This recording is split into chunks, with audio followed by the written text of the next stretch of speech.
Meus amigos, que coisa linda é fazer a vontade de Deus e meditar na palavra. Veja Romanos 4,14, o que diz? Pois, se os que são da lei são herdeiros, logo a fé é vã e a promessa é aniquilada. Olha, você que tem sangue hebreu, eu sou herdeiro de Deus. Você está anulando a fé e a promessa, anulando a promessa e a sua fé está sendo vã.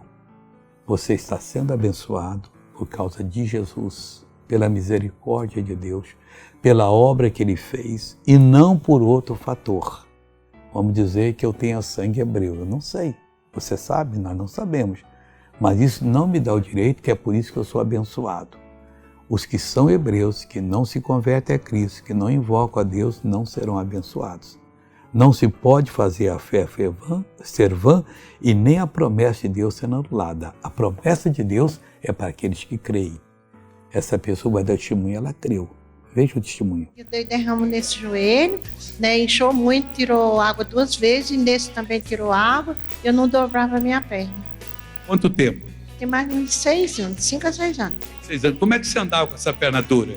Dificuldade, assim, mas eu andava... Agora, anda normal agora? Acabou.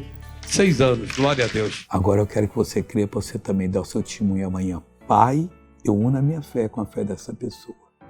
Eu repreendo o mal que está na vida dela, reprovo e digo, saia em nome de Jesus Cristo. E você diz amém. Bom dia.